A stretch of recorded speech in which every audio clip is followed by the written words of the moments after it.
Chapter 5 of the Book of Camping and Woodcraft, a guidebook for those who travel in the wilderness. Recording by Michelle Fry, Baton Rouge, Louisiana. The Book of Camping and Woodcraft, a guidebook for those who travel in the wilderness by Horace Kephart. Chapter 5. Utensils and Food. Old horse, what brought you here? From Sackarap to Portland Pier I've carted stone this many a year, till, killed by blows and sore abuse, they salted me down for sailors' use. The sailors they do me despise, they turn me over and damn my eyes, cut off my meat and scrape my bones, and pitch me over to Davy Jones. Old Chanty. A collapsible camp stove or other sheet iron affair may be convenient in a fixed camp, if one has a darky to look after it. When you shift camp every day or so, such a thing is an intolerable nuisance to clean up and pack around. Either it or its pipe is forever getting jammed, out of whack. Besides, it compels you to cut all your cooking wood into short lengths. Meals as good as any that ever came out of a stove can be cooked over an open fire. Even when it rains, a bonfire can be built to one side and hard coals shoveled from it to a spot sheltered by bark or canvas where the cooking is done. If they can easily be carried, it is a good scheme to take along a pair of fire irons. These are simply two pieces of flat steel. Iron would bend too easily when heated. About 2 feet long, 1½ inches wide, and 1/8 inch thick, which are used to support the frying pan and coffee pot over the fire. A Dutch oven of cast iron is very serviceable on any trip that permits carrying so heavy a utensil. Why are none made of cast aluminum? When a Dutch oven cannot be carried, a folding reflector of sheet iron or aluminum, the latter lighter but not nearly so strong, should be substituted. The reflector here mentioned is such as our great-grandmothers used to bake biscuit in before a hearth fire. The top slants like a shed roof, and the bottom like another shed roof turned upside down, the bread pan being in the middle. The slanting top and bottom reflect heat downward upon the top of the baking and upward against its bottom, so that bread, for instance, bakes evenly all around. The prime advantage of this cunning utensil is that baking can proceed immediately when the fire is kindled, without waiting for the wood to burn down to coals, and without danger of burning the dough. Fish, fresh and foul, can be roasted to a turn in this contrivance. It has several better points than an oven, chief of which is its portability, as it folds flat, but it is inferior for corn bread, army bread, etc., and impossible for pot roasts or braising, a Dutch oven being the thing for such purposes. The best size of reflector for 2 men is 12 by 12 by 8 inches, the pan of which holds just a dozen biscuits. For 4 men, a good size is 16 by 18 by 10. A wire broiler packs inside the reflector. It is not necessary for broiling meat, but it is handy for the purpose, and especially for broiling fish. When there are more than 3 men in the party, take 2 frying pans, one of the ordinary shallow pattern, and the other deeper like the pan of a chafing dish with a tight cover. The latter is for frying in deep fat, and also for use as a saucepan. Frying pans with folding handles are convenient for tramping trips, but the common ones with solid handles are more satisfactory when you are cooking. There is no need of adding a long wooden handle if you build the right kind of a cooking fire. The best coffee or tea this side of Elysium is brewed, not in a spouted vessel, but in a little tightly lidded pail, from which the volatile aromas that are the quintessence of goodness in these delectable fluids cannot escape as they would from an open spout. If, however, you must be conventional, then get a miner's coffee pot, in which the spout is an integral part of the pot. A soldered spout, the moment your back is turned, begins to melt at the joint from the fierce heat of an open fire, and then Potstausend Himmel Donnerwetter! Off goes the nozzle. A party of 4 men, traveling in moderately light order, should have a cup, plate, knife, fork, and full-sized dessert spoon apiece. And for company kit, 2 frying pans, a pan or folding wash basin to mix dough in, and 4 small covered kettles or pails, nesting. The smallest pail is for coffee or tea, the next size for cereals, the next for hot water, boiling vegetables, and as a double boiler in combination with number 2, the largest kettle, which should be of stout metal and with a wire ring riveted on the cover, being for stews, soups, and baked beans, and for any other baking in a hole under the campfire. Make a rule of using them in this order, then you will never have more than 1 greasy pot to clean, which is an item deserving forethought. Kettles do all the work of saucepans, and they are more useful all around, because they can either be set on the coals or hung above the fire, or be buried under it. Besides, you can carry water in them, and they have covers to keep the heat in and the ashes out. Aluminum is the best material, especially for the larger kettle. All such vessels should be low and broad, then they will boil quickly and will pack well. If their bottom edges are rounded, they will be easier to clean and less abrasive to one's back when making portages. Plates should be deep enough to eat soup out of. Pie pans are about right. They too are preferably of aluminum, because this metal holds heat better than tin, iron, or crockery. This is well worth considering when you are to eat in a frosty air, for if your plate be not hot, your gravy will turn to tallow, and your flapjack will be a clammy thing that your hungriest dog will not eat. Venison fat, like that of mutton, cools quickly to tallow, and I believe it was Colonel Carter of Cartersville who declared that there is no crime equal to putting a hot duck on a cold plate. By the same token, aluminum is not so good for coffee cups and for the handles of such vessels as are to be used over the fire. Copper utensils are dangerous unless thoroughly tinned on the inside, and tin is very easily melted off from utensils placed over an open fire. Fruits should be cooked in granite or other enameled ware, but if you must use tinware, remove the fruit as soon as it is done. Tin plates are hard to wash. Enameled ware is nice so long as it remains smooth, but its surface flakes off easily, particularly in cold weather. The handles of tablespoons used in cooking should be bent over at the end so as to form hooks. Then if the spoon should slip from your fingers when you are stirring the kettle, it is not so apt to fall into the soup. This kink deserves special mention by the Young Men's Guild of a Good Life. To make ordinary cups nest, cut through the lower part of the handles and bend them outward a little. The following utensils are also desirable if they can be carried without too much trouble: a folding canvas water bucket, an oven or a folding reflector to bake in, a wire broiler that fits in the reflector when packing up, an extra tablespoon or 2, a tea ball or coffee strainer, and salt and pepper shakers, capped. A combined can opener and corkscrew may be needed.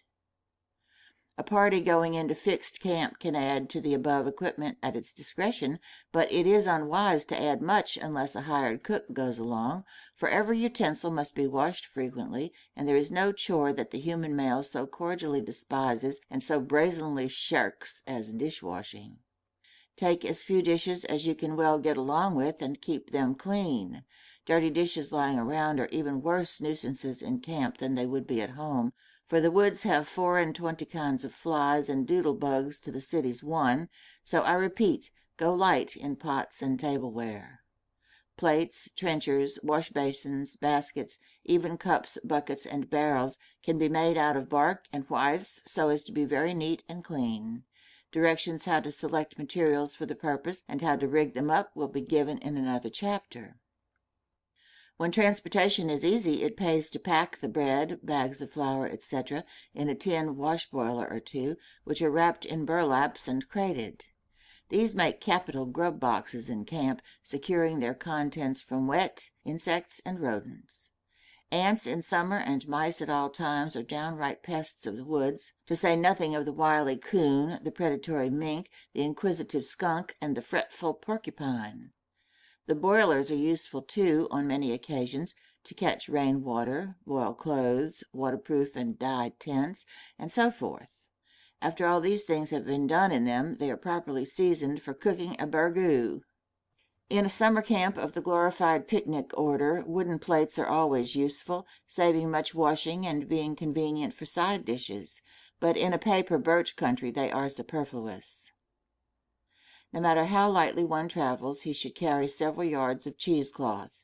There is nothing so good to bar out mosquitoes and other pests, to hang game and fish in, to keep flies out of things, and it is useful for strainers, pudding bags, tablecloth.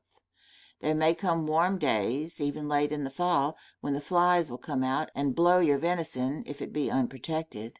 A smudge is not to be relied upon, for if the smoke is dense enough to keep flies at a distance, it will dry up the meat and make it taste like very bad dried beef. Plain dishes, well cooked, of such foods as sticks to the ribs, are what men want who are taking hearty exercise in the open air. When weight and bulk must be cut down as far as practicable and hard travel is ahead, there is nothing so good as pork, flour, beans, tea or coffee, and salt. These are the mainstays of lumbermen, trappers, prospectors, miners, and soldiers, who certainly know, if any men do, what kind of food the human machine needs to keep it up to the highest physical efficiency, and what will keep best in all weathers and stow most compactly.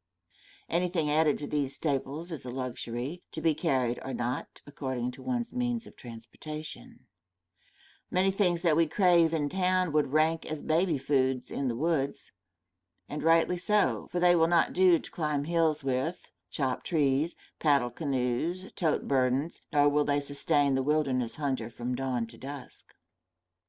After a hearty breakfast of oatmeal, says an experienced mountaineer, speaking of one of his craft, he will be ravenously hungry in 2 hours, of cornmeal after 3 hours, of bacon and bread after 4 or 5 hours, while pork and beans will sustain him from 6 to 10 hours and give the utmost physical buoyancy and strength. As a rule, however, one can add to the variety of this bill of fare by substituting, for some of the pork and flour and beans, some butter, concentrated soups, dried milk, cereals, evaporated vegetables, dried fruits, and he may add sugar, vinegar, and a few other condiments, which, with game and fish, will enable him to dine sumptuously every day. Variety of food is quite as welcome in camp as it is anywhere else. Canned goods, however, and fresh vegetables add enormously to the weights to be carried, owing chiefly to the water that is in them. This will be noticed in the heavy ration lists that follow. The United States Army ration is often taken as the standard of what men require in camp and field, but it is more liberal than most campers need, soldiers getting a rebate for food not used by them, and much being allowed for accidental waste. I am speaking now of the garrison ration.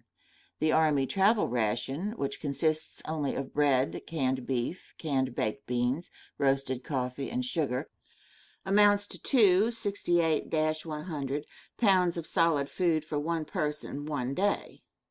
I will give in the next chapter 4 ration lists for 4 men, 2 weeks, graded according as they travel, light or heavy, in warm weather or in cold. The quantities are sufficient without counting on game or fish. These lists are based upon my own experience. It has been my practice for years to weigh personally and note down at the time the amount of provisions taken on my lone camping trips, as well as those taken by the various parties that I have accompanied, and similarly to record the quantities left over at the end of the trip. I have also collected many ration lists compiled by practical woodsmen, and have spent considerable time in studying and comparing them. They vary remarkably, not so much in aggregate weights as in the proportions of this and that. On the whole, my own records have been of most assistance. It will be noticed that the cold weather ration that I give is about 1/3 more liberal than that for warm weather, and that the addition is mostly in fatty and oily foods. A man who eats little fat meat when living in a city will find that when he travels hard in cold weather and sleeps in the open air, his system will demand more fatty food. The experience of travelers in the far north bears out the results of scientific analysis that foods containing fats and oils are more nutritious and heat-producing than any others. But a steady diet of bread and bacon is likely to breed scurvy, so a supply of dried vegetables and fruits should be added. Men living in the open also develop a craving for sweets that is out of all proportion to what they experience in town. This is a normal demand, for sugar is stored up energy. I have allowed liberally for this, and also for the increased consumption of coffee and tea that is the rule, owing somewhat to the fact that they lose strength from exposure to the air. For those addicted to it, tobacco should be considered a necessity, and an extra supply should be carried for presents, for it is always appreciated. A good brand of cut plug is best for outdoor smoking, as it holds fire well, burns cool, keeps well, and does not blow out of one's pipe with every puff of wind. About 6 ounces a week per man is a fair allowance for steady smokers. If butter is not taken, its weight in my ration list should be substituted in pork. Similarly, other substitutions may be made in the other components. Condiments will not be despised when the game and fish supply is low. They make a new dish out of yesterday's leavings. A steady diet of baking powder bread or biscuits will ruin the stomach if persisted in.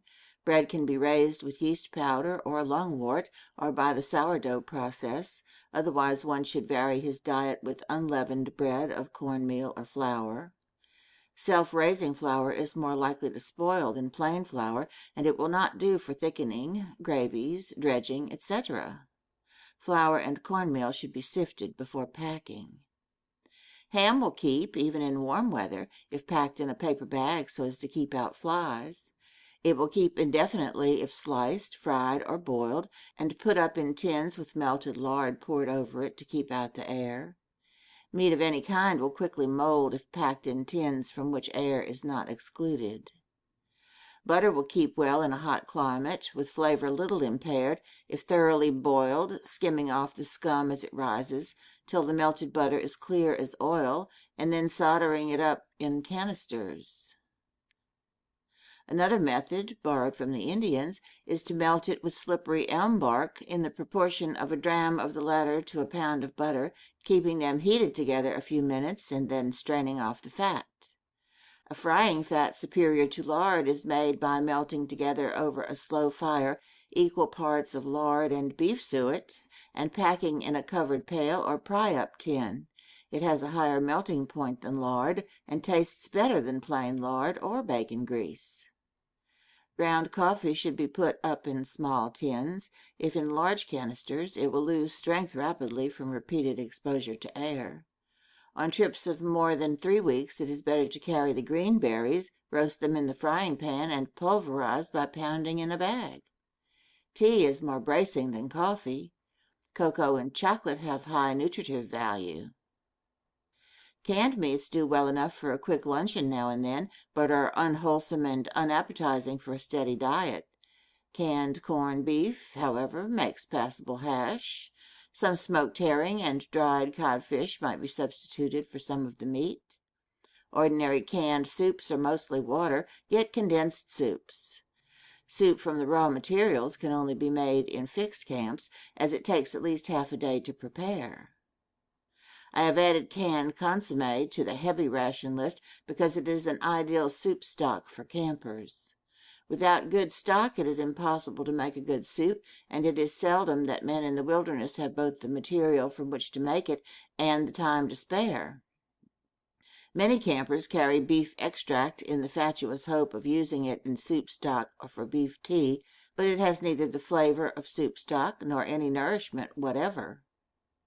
Don't depend on buying fresh eggs, potatoes, etc., where you leave the railroad, unless you have been there before and are sure of the place's resources. Eggs can be carried anywhere if packed in pasteboard boxes with compartments and stowed in wooden boxes. To preserve eggs, varnish them with Vaseline, being careful not to leave the smallest particle of shell unprotected with it. This is a much more reliable preservative than salt, bran, paper, paraffin, or other common methods. Milk or cream is now put up in soluble powdered form, which is better flavored and lighter to carry than condensed milk or evaporated cream, and not so mussy. It can be dissolved even in ice-cold water, and its keeping qualities are all that can be desired. Desiccated eggs can also be procured from camp outfitters. Their chief value is for use in mixing flapjacks, etc.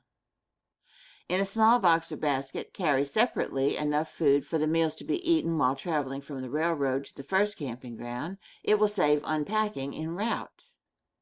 Tar soap is best for campers' use, since it makes a good lather in any kind of water, hard or soft, hot or cold. A light coat of its lather helps to keep off mosquitoes. Take along a bar of naphtha soap for washing woolens. It can be used with cold water and will save the flannels from shrinking. Directions for preparing emergency rations, such as jerked venison, pemmican, and rockahominy or pinole, will be given in another chapter. End of chapter 5.